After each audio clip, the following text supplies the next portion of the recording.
Dear Ofqual, how reliable are GCSE, AS and A-level grades?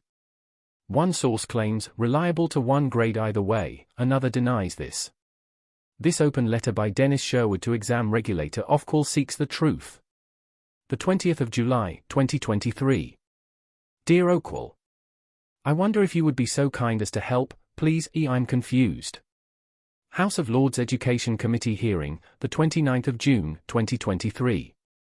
A short while ago, on the 29th of June, the House of Lords Education for 11 to 16-year-olds Committee convened a hearing at which your chair, Sir Ian Borkham, and Chief Regulator, Dr. Joe Saxton, were invited to give evidence.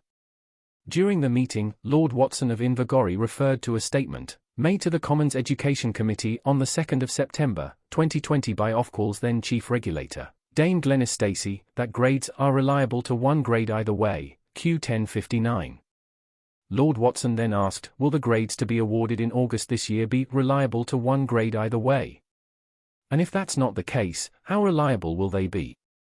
12 hours 34 minutes and 20 seconds. Contradictory statements on grade reliability. I've listened carefully to the hearing's recording, and it seems to me that the key point made in the answer given by Dr. Saxton was, I can assure the committee and young people who will receive their grades this summer that they can be relied on, that they will be fair, and that the quality assurance around them is as good as it is possible to be. About 12 hours 35 minutes and 28 seconds. That is indeed most reassuring. But is that contradicting Dame Glenys's statement that grades are reliable to one grade either way? If it is, then I am indeed puzzled. The issue of the reliability of grades is important, for students' destinies depend on them.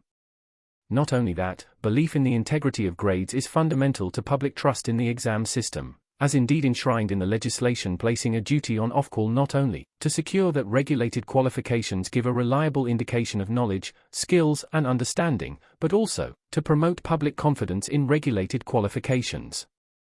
The 2019 news item and Drive Saxton's interview.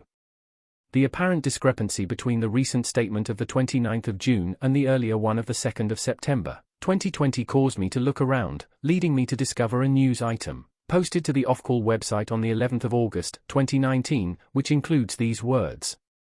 On that basis, more than one grade could well be a legitimate reflection of a student's performance, and they would both be a sound estimate of that student's ability at that point in time based on the available evidence from the assessment they have undertaken.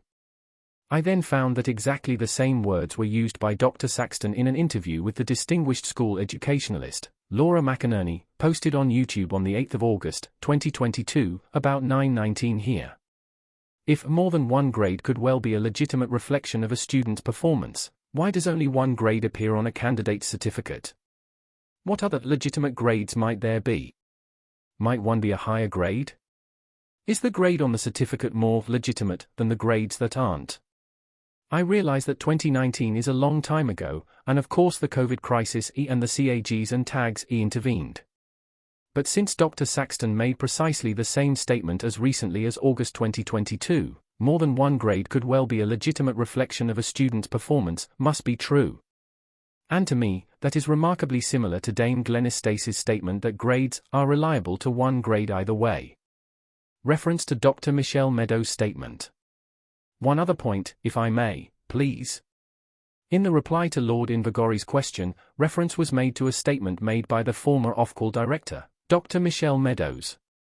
I wonder if that might be to the evidence given by Dr. Meadows at the hearing of the 30th of March, 2023 at which, according to the recording, Dr. Meadows said it's really important that people don't put too much weight on any individual grade. About 11 hours 57 minutes and 54 seconds. Unfortunately, Dr. Meadows did not describe what people should do with apparently weightless grades, but that does seem to be a rather strong hint that perhaps grades are not as reliable and trustworthy as people in general, and students in particular, might wish them to be. Putting all that together, I am, as I have stated, confused.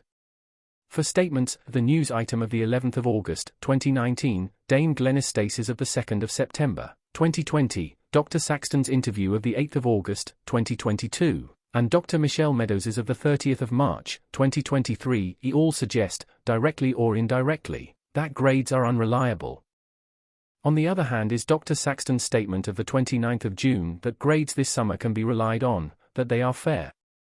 Conclusion. I appreciate, of course, the significance of evidence given to a parliamentary select committee. As a non-ministerial government department, Ofqual, like several other bodies, including Ofsted, is accountable directly to Parliament through the Commons and Lords Select Committees, as indeed was recently acknowledged by Amanda Spielman, the Chief Inspector of Schools, about 12 hours 7 minutes and 12 seconds. Hence this letter. I would much appreciate your advice on just how reliable grades are, or indeed are not. As I mentioned earlier, grades are important. Students' destinies depend on them. By Dennis Sherwood, campaigner for the delivery of reliable and trustworthy school exam grades.